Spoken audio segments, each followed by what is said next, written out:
Ассаляму алейкум. Здравствуйте. Информационное утро на телеканале АТР продолжается. Для вас в студии работаю я, Сейтумер Сейтумеров. И в третьем блоке нашего утреннего эфира мы поговорим о многих важных событиях, происшествиях. И гость нашего эфира – адвокат Николай Полозов. Доброе утро, Николай. Доброе утро. Очень много, конечно, всего хотелось бы обсудить с вами. Не знаю, что мы успеем обсудить, но постараемся как можно больше. И начнем с того, что, несмотря на возвращение кораблей, Украина будет судиться все же с Россией в трибунале по морскому праву. Об этом сообщила заместитель министра иностранных дел. Давайте послушаем ее.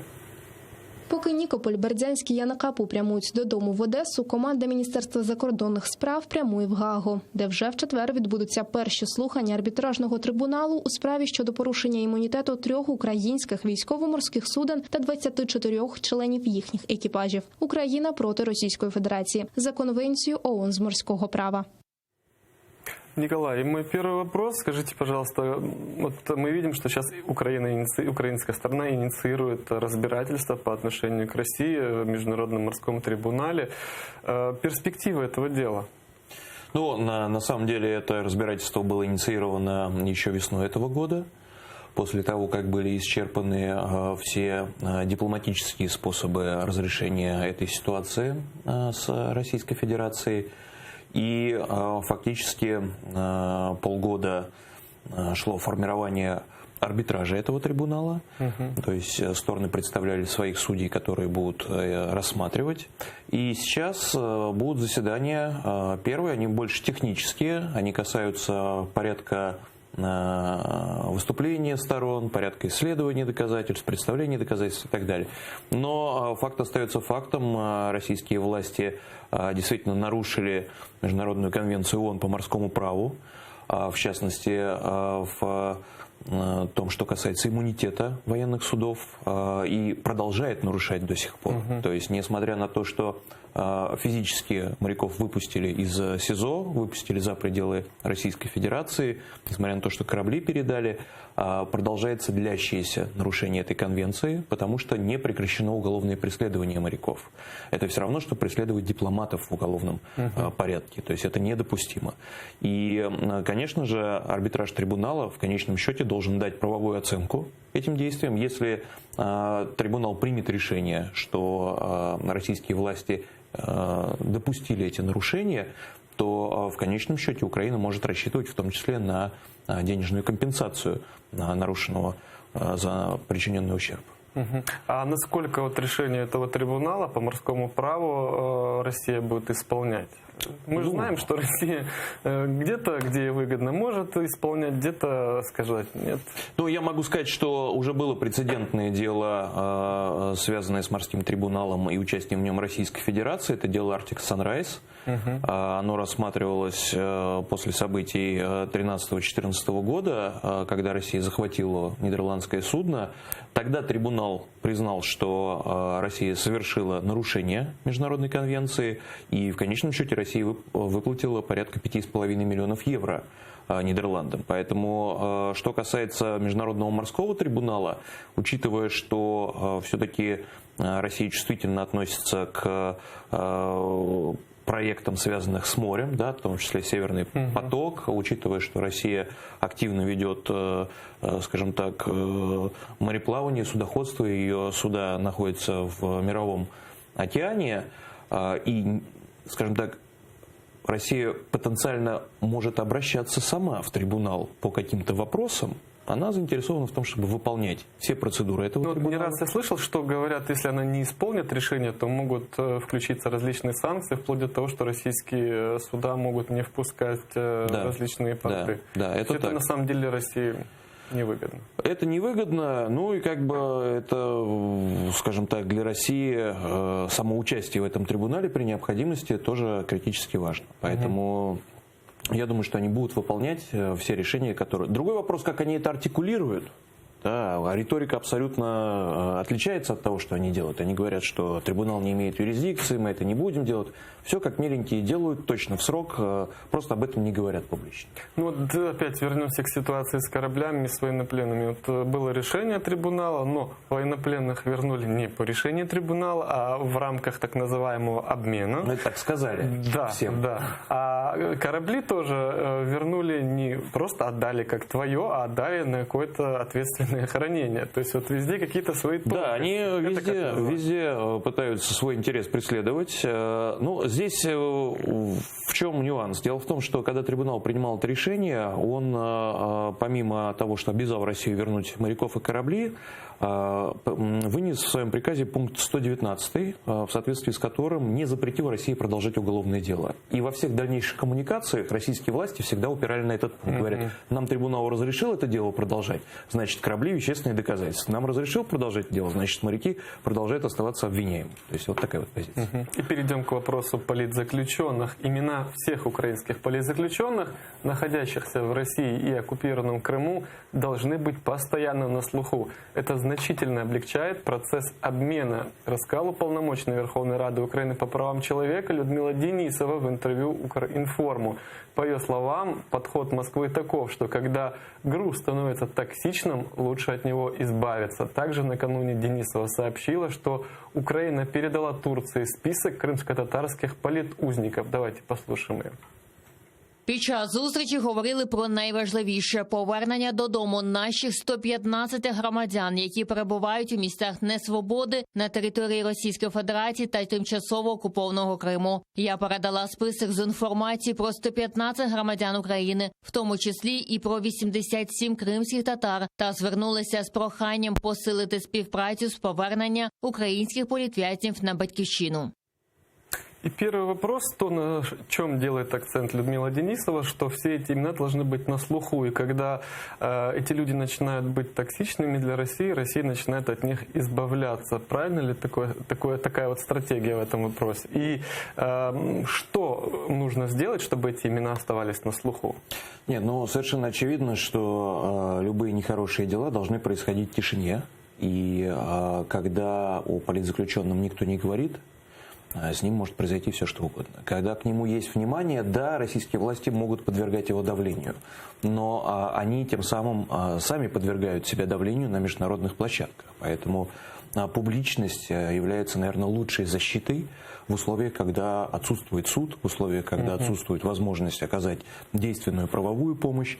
И я в этом смысле полностью разделяю эту позицию. А вот насчет того, что как сделать, чтобы они были на слуху, то есть это постоянно упоминать все эти имена, или вот я не вижу механизм? Это очень большая проблема, потому что, ну, честно скажем, если там Олега Сенцова еще как-то запоминали, да, то, например, 24 украинских моряка – это 24 моряка, да, то есть объединенных по какому-то признаку. Имена крымских татар, это вообще... да, 87 человек, я не уверен, что даже если прийти куда-нибудь в Верховную Раду и спросить у депутатов, назовите хотя бы 5 имен, что кто-то из них, может быть, кроме Мустафы Джемилева и Ахтама Чайгоза, справится с этим. Поэтому, конечно, необходимо, в том числе через средства массовой информации, через какие-то общественные организации, постоянно эти имена ротировать, постоянно о них говорить, проводить какие-то акции, напоминающие о том, что существуют какие-то люди. Возможно, стоит, ну, скажем так, выделять их по каким-то признакам, да, которые позволяют, как бы, даже если мы не знаем всех имен, но вот есть группа, эту группу каким-то образом вести определить. Информационную работу. Конечно, это необходимо вести. В этом, безусловно, должно участвовать государство. И, конечно же, без запроса со стороны украинского общества вряд ли можно будет добиться каких-то заметных успехов в этом направлении. А вот касательно того, что Людмила Денисова передала список всех политзаключенных турецкой стороне, вот здесь есть ли у вас какая-то информация, с чем это связано? Мы знаем, что Турция содействовала освобождению Ахтема Чайгоза и Ильми Умерова. Есть ли какие-то, может, переговоры ведутся по этому? Ну, я не знаю, ведутся ли какие-то сейчас переговоры относительно освобождения 115 граждан Украины. Вроде анонсировали анонсировалось, что и офис президента ведет какие-то переговоры с российскими властями на этот счет. Это было после вот первого обмена. Но я могу сказать так, что необходимо использовать все возможные рычаги внешнеполитического давления на Кремль. Если есть возможность передать это турецким властям, и впоследствии там президент Эрдоган будет с Путиным это обсуждать, да, это плюс. Если это можно передать европейцам, американцам, это тоже плюс. То есть работать надо по всем направлениям. И тогда где-то в какой-то момент механизм может сдвинуться, и что-то произойдет позитивно. Вот перед так называемым встречей в нормандском формате, которые анонсировали, что должен уже, боишься даже сказать, так как постоянно эта дата то сдвигается, то ставится под сомнение. 9 декабря она все же должна состояться. Корабли вернули. Возможно ли Россия какой-то небольшой обмен сделает? Но, опять-таки, мы не знаем, какие задачи ставит перед собой российское руководство в этом вопросе. Вот. То есть, с одной стороны, я понимаю, какую глобальную задачу ставят. Да? Глобальная задача – это, скажем так, выкрутить втроем, да, вместе с Макроном и Меркель, президенту Зеленскому руки и попытаться продавить какие-то российские условия этих переговоров. И тут вопрос, вот эта вот награда, эта морковка в виде освобождения политзаключенных, она будет до этого момента, чтобы стимулировать Зеленского? Или уже после, как какой-то приз, какая-то награда? Да? То, что Россия в конечном счете этих людей передаст, для меня очевидно. Потому что при сильном международном давлении, как сказала Людмила Денисова, удерживать их токсично.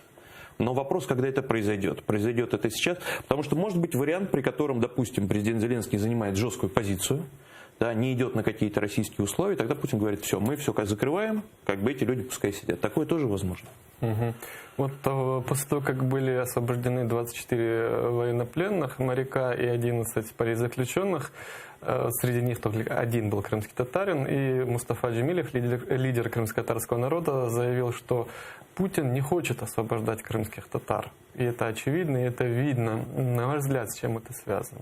Ну, здесь важно понимать, для чего он захватывает в заложники крымских татар. Да, задача стоит запугать людей, граждан Украины, крымских татар, которые проживают в оккупированном Крыму. Вот эти бесконечные обыски, аресты, посадки, суды и так далее, и так далее, и так далее, это все элемент такой жесткой колонизации Крыма российскими властями. Это элемент, естественно, давления на тех, кто, ну, скажем так, не согласен и не приветствовал российскую оккупацию. И это такая профилактическая работа, которая позволяет то недовольство сложившейся в Крыму ситуации как можно глубже куда-то вот в подпол убирать. Поэтому эти репрессии будут продолжаться. Сейчас он отдаст этих 87 крымских татар, а что ему мешает послезавтра набрать в 5, в 10, в 20 раз больше? Да? Это же практически бесконечный источник пополнения заложников, пополнения вот этого обменного банка. Поэтому, конечно, я уверен, что сейчас перед нормандскими переговорами мы видим, что произошло такое затишье, да, что как бы старые дела еще идут, новых арестов пока мы не наблюдаем. Да, то есть дали команду сидеть тихо. Как только пройдет некий этап, некая точка, все, они щелкнут пальцами и снова будут захватывать людей. Хотя, в принципе, вот как вы отметили, по тенденциям 2 последних года осенью были задержания, что в 17-м, что в 18-м. Ну, как говорится, еще осень не закончилась, но будем надеяться, что... Нет, ну ладно, они весной 23 человека взяли за один раз, да, в июне взяли 8 человек сразу. То есть количество захваченных заложников в Крыму за последние 2 года удвоилось. И это очень нехорошая тенденция. То, что они сейчас взяли паузу, я думаю, что это тактическая, такая у них политическая задача перед переговорным процессом. Показать себя, что мы... Да, прежде всего перед Макроном и Меркель сказать, смотрите, мы хорошие, это вот они плохие. И перейдем к тому, что вот всем корнем, по сути, вот этих задержаний крымских татар, арестов, так называемое законодательство России, в частности, 2003 год, решение Верховного суда, когда огромное количество различных организаций, в большинстве своем религиозного характера, из числа мусульманских организаций, были запрещены в России. И вот, пользуясь этими законами, сейчас сажают крымских татар. И это начинают видеть многие правозащитные организации, в частности, месте в России сейчас начали поднимать, что этот закон надо пересматривать. И как результат, тот, кто лоббировал эти поднятия пересмотра этого закона, Лев Пономарев и его движение за права человека, решение Министерства юстиции, призвали ликвидировать. То есть это с одной стороны. Теперь мы видим другую сторону, что адвокат, который тоже очень активно принимал участие во всех этих процессах по 205 статьям, так называемым по терроризму, Дагир Хасавов, сам оказался на скамье подсудимых.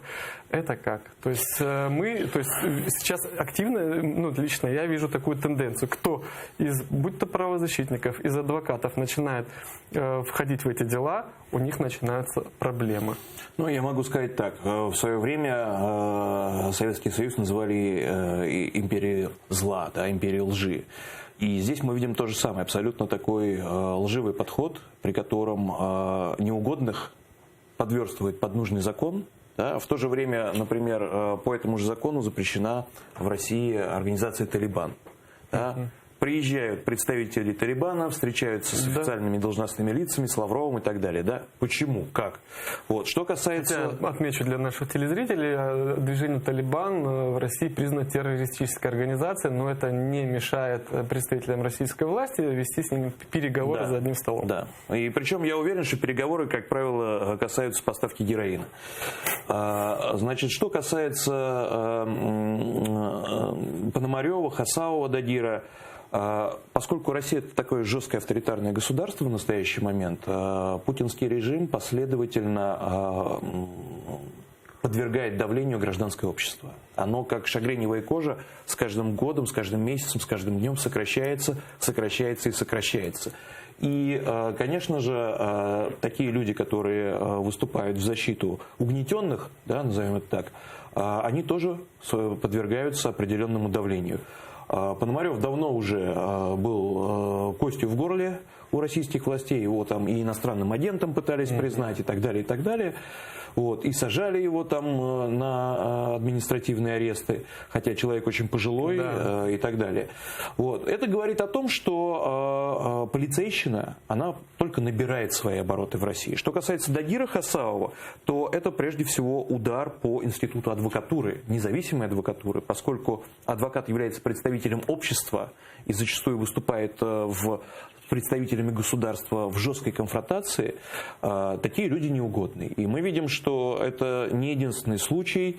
У нас тоже как бы в адвокатской среде это обсуждается. Было давление и на адвокатов в Крыму, и на адвокатов... Вас, в частности. Ну, меня, господи, они там и уголовные дела пытались возбуждать и так далее, и так далее. То есть это действительно давление государства на общество. И оно не будет прекращаться, оно будет только усиливаться, пока режим существует. А он трансформируется в такую геронтократию, да, автократическую. И поэтому все эти процессы, они только усугубляются со временем. Вот. Ну, что тут поделать? Будем бороться. Ну вот обычно, когда в силу в ход идут кулаки, когда заканчиваются аргументы. Вот по сути в любом, кажется, цивилизованном обществе давление на правозащитников и адвокатов, это, ну, как по мне, это пересечение вот этой красной линии.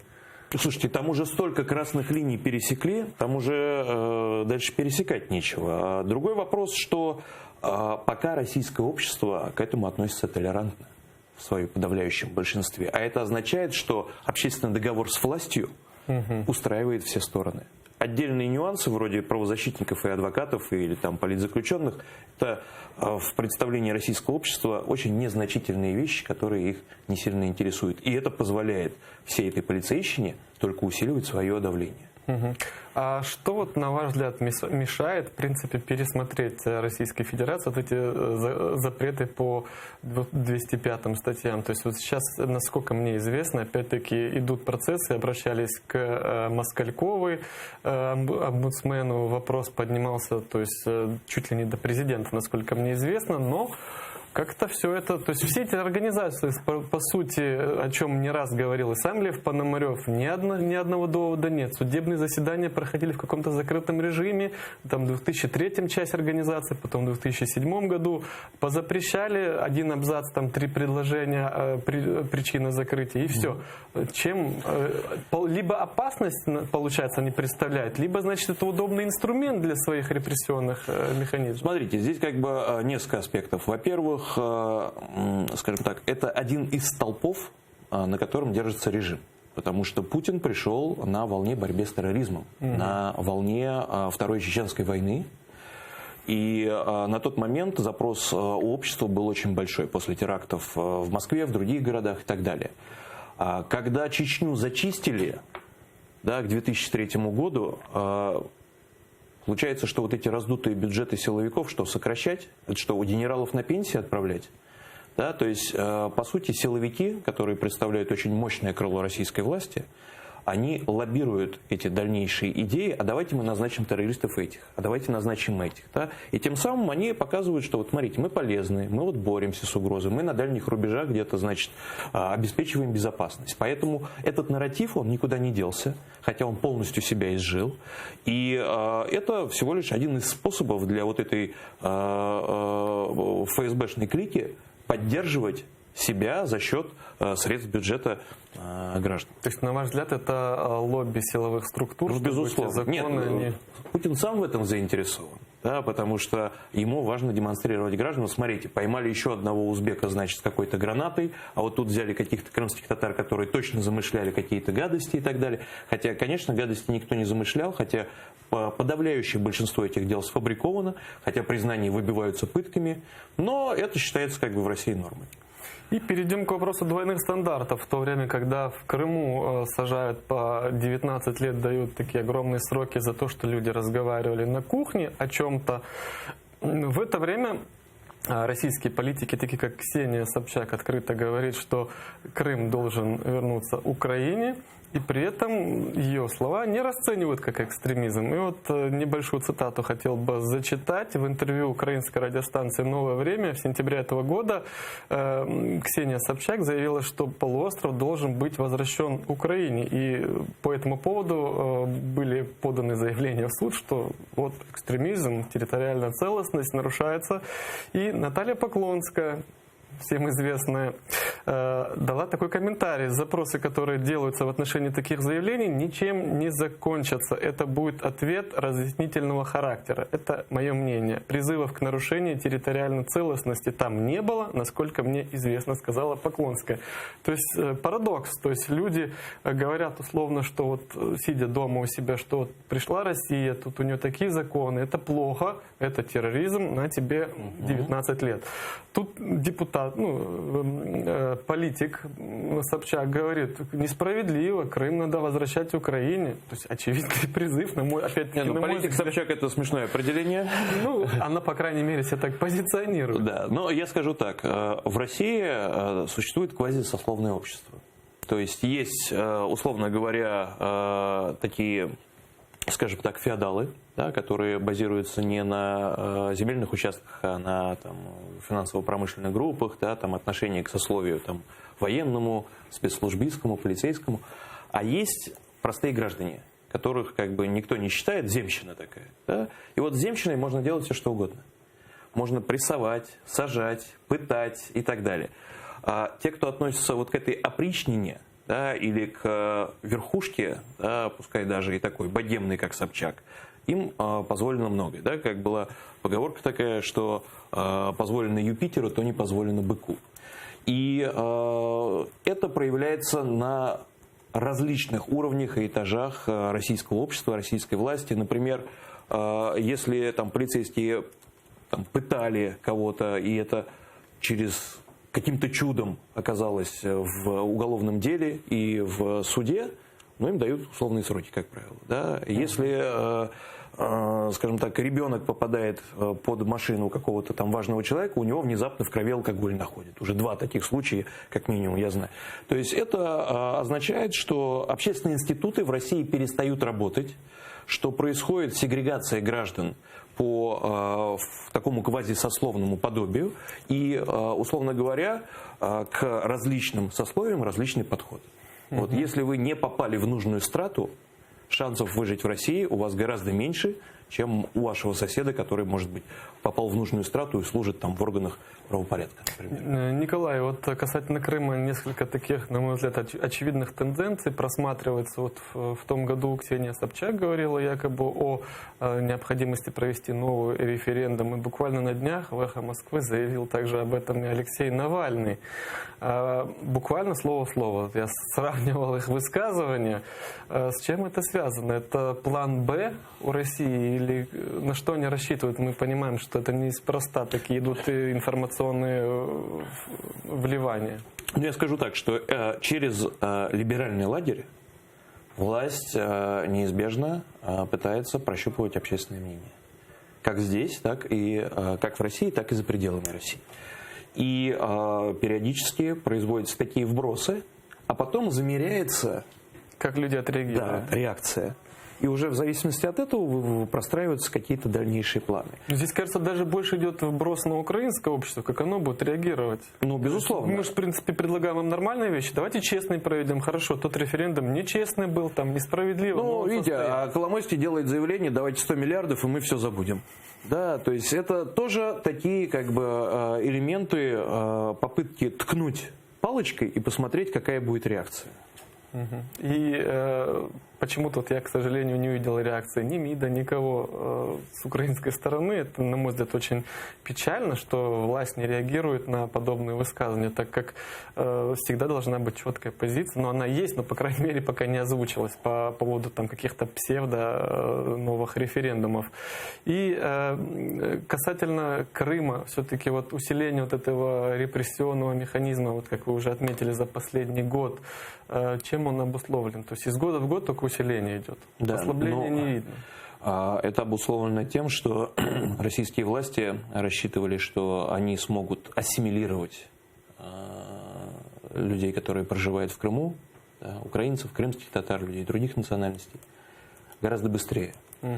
Они рассчитывали, что большинство воспримет эту оккупацию на ура. И когда они поняли, что не происходит этого, что крымские татары продолжают оставаться, скажем так, приверженными тем взглядам, тем действиям, которые осуществляют их лидеры, это стало неожиданностью для российских силовиков, и они начали давить. В ответ на это давление все-таки крымские татары, у них есть богатая история национального движения, да, есть опыт, национальный опыт выстраивания хороших горизонтальных связей. Да, они начали выстраивать эти горизонтальные связи, в том числе через там, движение «Крымская солидарность», например, которое объединяет родственников и друзей захваченных заложников. Да. Фактически последние задержания, кто это были? Это были активисты «Крымской солидарности». То есть они видят, что происходит выстраивание горизонтальных связей, я имею в виду силовики, они пытаются это разрушить. В ответ происходит как бы новое выстраивание этих связей, и это может продолжаться достаточно долго. Опять-таки мы знаем, что силовыми методами вывести всех в Среднюю Азию можно за 24 часа. Да, ну, мы уже живем в 21 веке, сейчас уже так, наверное, нельзя сделать. Вот. Но такое давление, которое продолжалось, оно будет только усиливаться, потому что, опять-таки, силовики, их бюджеты и так далее, и так далее, и так далее. И в поддержку крымских татар начинают выступать уже в Москве и в Питере. Мы знаем, что уже 3-й год, вот буквально на днях исполнилось 3 года, как стартовала бессрочная акция поддержки крымских татар, называемая «Стратегия-18». И сейчас с нами на прямой связи одна из организаторов данной акции, Ольга Вишневецкая. Доброе утро, Ольга, вы нас слышите? Доброе утро. Я хочу поправить, я не организатор, я всего лишь фоторепортер, я ее снимаю. Организатор этой акции Вера Лаврешина. Вчера прошла очередная акция. В первой половине дня она проходила около администрации президента, а вечером пикеты переместились на улицу Арбат. Вот в целом, за эти 3 года мы, в первую очередь, лично от себя и от телеканала АТР благодарю вас за то, что вы на протяжении этих 3 лет выходят люди, которые вот на этих плакатах показывают свою позицию поддержки крымских татар и позицию того, что то, что сейчас происходит в Крыму, это репрессии против крымско-татарского народа, происходящие уже в 21 веке. Огромная вам благодарность за вашу такую активную гражданскую позицию. Ольга, скажите, пожалуйста, за 3 года какие вот лично вы заметили успехи? Как люди реагируют, вот как в начале и сейчас? Есть ли тенденции к изменению? Я не могу сказать, что глобально люди больше стали этим интересоваться, потому что в целом масса людей, конечно, равнодушна к этому. Но какие-то люди, безусловно, заинтересовываются этой проблемой, кто-то сочувствует. Конкретно вчера акция прошла в следующем. Большая часть людей проходила, смотрела, не подходили. Кто-то подходил, спрашивал. Опять-таки, те, кто спрашивают, скорее всего, они дальше будут эту ситуацию мониторить и не будут к ней равнодушны. Ну и, конечно же, безусловно, какой-то сегмент есть достаточно агрессивных или менее агрессивных, которые считают, что люди, выходящие с плакатами или получают дотации от Госдепа, или же считают, что это в любом случае провокация против России. Но мы выходили и будем выходить, и независимо от того, как реагирует население, мы все равно будем продолжать выходить по 18 числам. Эта стратегия бессрочная. Скажите, пожалуйста, Ольга, насколько люди вот за эти 3 года. Цель акции, мы понимаем, что людям показать другую точку зрения, так как из государственных телеканалов с утра до ночи льется пропаганда, которая совершенно не соответствует той реальности, которая происходит в Крыму, а ваши акции, то есть показать иную точку зрения. То есть когда люди сталкиваются, то есть вот по телевизору видят одну картинку, а вот выходите вы и говорите, нет, там безвинных людей сажают на такие огромные сроки. И вот общаясь с вами, люди хоть понимают то, что их просто с утра до ночи обманывают? Я хочу заметить, стало меньше агрессивных людей, потому что еще вот года 2-1,5 назад было больше агрессии. Сейчас меньше агрессии. Насчет обманывают, кто-то задумывается. Даже если несколько человек в этот день о чем-то задумались, я считаю, что это мы не зря выходим. Я не могу сказать, что мы массово меняем сознание. Конечно же, нет. Но все равно какие-то шаги мы предпринимаем, и какие-то зерна правды стараемся посеять в их головах. Спасибо большое, Ольга. Напомню, с нами на прямой связи была Ольга Вишневецкая, участница акции «Стратегия-18». Николай, подобные акции проходят уже в России, в Москве, Санкт-Петербурге. Люди видят это все. Иногда задаешься вопросом, почему Кремль не реагирует? Не разгонят их, либо еще что-то? Нет, смотрите, как получается. Сами эти акции, это больше такое имеет символическое значение. Символ сопротивления, символ представления иной точки зрения. Если их разгонять, то внимания к ним будет больше. Еще больше. Да, поэтому власти считают, что, хорошо, вот они, как их называют, значит, недоброжелатели, вот демшиза вот это с плакатиками выходит раз в месяц, пускай выходит. А если мы их будем винтить, крутить, это значит, будут приходить журналисты, спрашивать, что с ними, и так далее, и так далее. Поэтому я думаю, что именно поэтому, скажем так, какого-то серьезного давления нет. Плюс, они все-таки выходят по правилам, которые в России. Да, это одиночные пикеты, то есть никто закона сознательно там не нарушает. Да, поэтому акции очень полезны, очень важны. И я был бы рад, что если бы помимо, допустим, Москвы и Питера, это были бы какие-то другие города тоже. Мгм. Ну, я думаю, география будет расширяться, так как те люди, которые действительно ощущают вот то, что государство уже утонуло в этой несправедливости, их с каждым днем все больше и больше. И остается немного времени. Хотел бы перейти к тому, что недавно анонсировалось, что вы открыли в Украине юридическую компанию. Скажите, пожалуйста, Полозов и Ко, если не изменяет. И партнеры. Полозов и партнеры она называется, да, спасибо. Чем сейчас планируете заниматься, какие векторы, стратегии избрали? Ну, это украинское адвокатское объединение, поэтому мы работаем по делам здесь, в Украине. Это и гражданские дела, и уголовные, но у нас есть специфика. Дело в том, что мы работаем в кооперации с российскими адвокатами и можем представлять интересы граждан Украины и в России, и в оккупированном Крыму. И у нас уже есть несколько дел, таких транснациональных, когда в силу невозможности, допустим, приехать в оккупированный Крым, да, или в Российскую Федерацию, граждане Украины с нашей помощью решают юридические проблемы, юридические задачи, которые возникают либо на оккупированной территории, либо в России. Но и здесь, в Украине, тоже есть, уже потихонечку мы начинаем работать. Это и уголовные дела, и гражданские, и ряд других дел. А касательно, вот мы знаем, вы защищали многих крымских татар, Ильми Умерова, Ахтема Чигоза. Сейчас какие-то дела вы ведете? Ну, сейчас так получилось, что последний год я занимаюсь делом военнопленных моряков.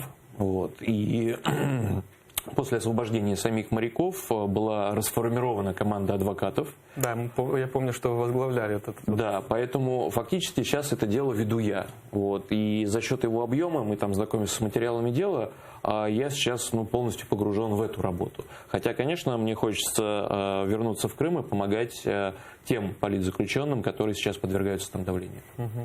А вот когда вы работали в Крыму, Россия не предпринимала каких-то попыток вот выдавить вас? Ну как, предпринимала. Нет, я имею в виду, может, те, о которых мы не знаем, так как то, что было показано, вот, задержание ваше такое показательное. Похищение. Похищение, да, задержание, это... там 8 часов, насколько мне известно, вас держали.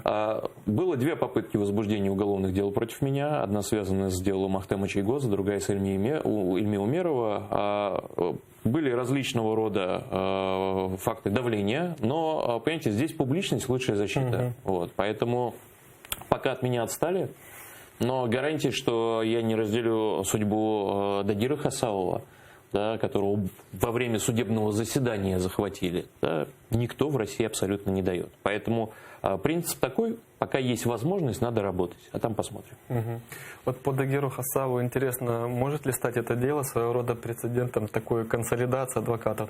Более 100 адвокатов, мне кажется, сейчас защищают его. Да, это так, но честно скажу, что дело, скажем так, если мы говорим о российском обществе, оно не имеет такого отклика и такого резонанса, который хотелось бы. И, в принципе, адвокатское сообщество в России сейчас находится в таком очень рыхлом состоянии. Оно находится в очень тяжелом состоянии, и это, мне кажется, системная проблема. Поэтому государство, безусловно, будет пользоваться слабостью адвокатской корпорации. И количество таких дел, на мой взгляд, будет только увеличиваться. Это естественная логика развития авторитарного режима. Ну, любой авторитарный режим доходит до своего пика, и как развалился Советский Союз из-за того, что, в принципе, диктатура, она не может быть вечной. Что должно произойти вот в России, на мой взгляд, чтобы такие вот перелом произошел? Ну, скажем так. И намечаются ли, ну, как бы предвидите ли? Нет, оно все к этому идет, это неизбежно. Во-первых, нарастает масса критических ошибок, которых никто не хочет исправлять. Да? А во-вторых, это возрастной фактор. То есть мы все прекрасно понимаем, что перестройка была бы невозможна, если бы вот эти все старички первой формации, Брежнев, Андропов, Черненко и так далее, буквально один за другим не ушли. Да? Мы видим, что кооператив «Озеро» тоже подходит к этой отметке. Вот, буквально еще 10, максимум 15 лет, и они подойдут к пределу физиологическому. Кто будет дальше, какие будут, скажем так, векторы, остается только гадать. Но я надеюсь, что все-таки народ Российской Федерации встанет от этого сна, от этого сомнамбулического состояния, осознает себя и все-таки попытается исправить те ошибки, которые были совершены за последние 20 лет. Ну, в любой ситуации, когда какие-то трансформации в обществе должны произойти, должны быть люди. Вот многие отмечают, что вся проблема, что в России сейчас вот нет какого-то, скажем, реально оппозиционного лидера, я не говорю там Навальный и тому подобный, реальный человек, который бы пользовался народным доверием, который был не провластный, а вот отстаивал свою точку зрения. Почему таких нет? Неужели стоит 150 миллионов населения? Ну, смотрите, во-первых, это такой кризис поколений, потому что те люди, которые, скажем так, участвовали в демократических преобразованиях 90-х, они уже достаточно пожилые. Остальные променяли, ну, скажем так, люди среднего возраста променяли свободу на безопасность, да, заключив вот этот общественный договор с Путиным. А новая формация, она только подрастает. И поверьте мне, когда дойдет дело до серьезных каких-то изменений, выйдут люди из 3-5 ряда, которых мы даже не знаем. И они, именно они смогут обладать теми качествами, которые позволят вести народ вперед. Спасибо большое. Напомню, с нами в нашей студии сейчас присутствовал адвокат Николай Полозов. Огромное вам спасибо за эфир. Буквально через 5 минут эфир телеканала АТР продолжит Эльвина Сейдбулаева и программа «Заман». Я же с вами прощаюсь. Желаю вам, чтобы этот день принес только хорошие новости. И завтра мы встретимся с утра в этой же студии. Оставайтесь с АТР.